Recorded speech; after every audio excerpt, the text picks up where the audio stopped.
სალამი, მოგესალმებით, ვაგრძელებთ ჯონ მაკარტურის საუბრების ქართულ ენაზე ადურთვას, ეს არის ბიბლიური კითხვები და პასუხები.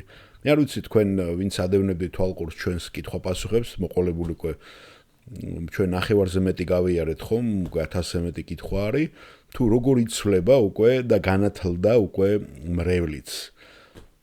მე უბრალოდ უნდა მიგითხრათ ეს სპეციფიკა, შეიძლება ჯონ მაკარტურის ეკლესიაში წარმოდით 50 წელი პიროვნებები იყვნენ და ის ფიზიკურადაც შეიძლება ესე ვთქვათ, აი ახლოს არ ყავდათ ნანახი. იმიტომ ისეთი არის დღევანდელი ყოფა, დღევანდელი ცხოვრება, რომ მათ უწევდათ მხოლოდ კვირის განმავლობაში ერთხელ ან ორჯერ მისი ნახვა. და შეიძლება საუბრის შემდეგ შეიძლება ამ მაქსიმალური ხელის ჩამორთმევა ან გასაუბრება. ეს არის რეალობა. ახლა ალაპარაკო შეიძლება სტუდენტები, ვინც გახდნენ სემინარიაში, კოლეჯში, მათ უფრო ინტენსიურად შეიძლება უწევდათ მისი მოსმენა და ასევე საშუალება კითხვები დაესვათ. ამიტომ აი აქაც შეიძლება ბევრი ადამიანი თავს იკავებდა და ზოგჯერ ეძლეოდათ საშუალება რომ გამოსულიყვნენ და კითხვები დაესვათ. იშვიათია 1-2 შეხვდა ჩვენ რომ 2ჯერ და 3ჯერ დაესვა კითხვა, რომ თქვა კიდევაც, ხო? ასევე სახელი და გვარებიც მე მახსოვს ბევრის. ასე რომ ეს რეალობა. იმიტომ რომ როცა დიდი ხდება ეკლესია, პრაქტიკულად ერთ ადამიანს საშუალება არ აქვს. მათ აქვს საშუალება ჯგუფის პასტორებს, ჯგუფის ლიდერებს დაუსვან კითხვები და ესე დაუშვათ დაიკმაყოფილონ პასუხებს, რომ მათ აი ამ დროს წელიწადში ერთხელ ან წელიწადში ზოგჯერ 2ჯერ ეძლევათ ხოლმე საშუალება, რომ ეს კითხვები წამოწიონ წინ. შემდეგი კითხვას მედისონი სვავს და ეს ეხება ბოლო პერიოდს, იესო ქრისტეს მოსვლის პერიოდს. და რამოდენიმე კითხვა იქ გაფანტული ნახავთ თქვენ თითქმის 3 კითხვა არის მე სამივე გავაერთიან ერთ კითხვაში იესომ თქვა რომ არავინ იცის მისი დაბრუნების დღე და საათი მაგრამ რა სიტყვით პერიოდზე და ჟამზე შეიძლება თუ არა ამისი ცოდნა და გამოცნობა გახსოვთ იესომ ნიშნები მოგცა მე თავფურცელადაც დავადე ზოგი ამბობს 6 ნიშანი ზოგი 7 ნიშანს ამბობს გახსოვთ როდესაც იესო ლაპარაკობს და აინტერესებს პიროვნებას აი პერიოდულად ატაცება როდის იწყება და ატაცებასა და როდესაც იწყება დიდი ურვა, რამხელა პერიოდია ამათ შორის და ძალიან საინტერესო კითხვა არის ეგა, ხო? ასევე ტაძარი წინ უსწრებს ეკლესიის ატაცებას და ესეთი კითხვები და როგორ შეიძლება ამ ნიშნებით პერიოდის და ჟამის გამოცნობა. აი მოდით მოვუსმინოთ ხა ჯონ მაკარტურს და მედისონს, რომელიც სვავს ამ კითხვას. სალამი, პასტორ ჯონ, მოგესალმებით, მე მედისონი ვქვია, გამარჯობა მედისონ. ჩემი კითხვა დაახლოებით ემთხვევა იმას, რაზეც ჩემს წინამორბედი საუბრობდა და ეს ორნაწილიანი კითხვა არის. პირველი, ტაძარი უნდა აშენდეს ეკლესიის ატაცებამდე? და მეორე, 70 შვიდეული იწყება ატაცებისთანავე? თუ ეს ასეა, მათ ვინც ამ დროს გადარჩება, თუ 70 შვიდეული იწყება ატაცებისთანავე, განა მათ ვინც იმ დროს გადარჩება, არ ექნებათ ქრისტეს მოსვლის უკუთვლა? და შემდეგ როგორ შევათავსოთ ეს ფრაზასთან არავინ იცის დღე ან საათი. დიახ, კარგი კითხვა, ახლა ისე პირველი კითხვას დაუბრუნდები.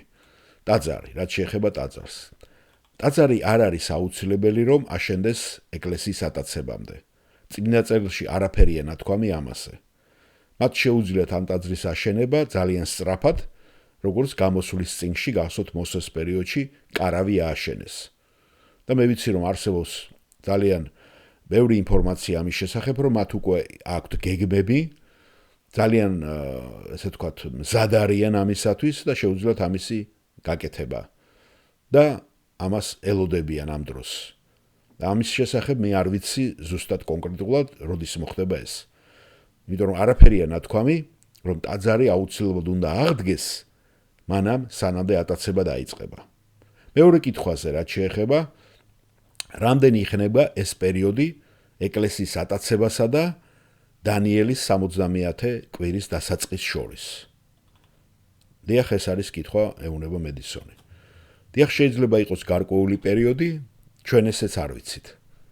ისიც კი ვინც ნამდვილად ზუსტი იყო, ჯონ უოლვორდი, რომელმაც ამდენი ძალიან ბევრი დრო მოახმარა და ბევრი კარგი რამ დაწერა ესხატოლოგიაზე, ბოლო პერიოდზე.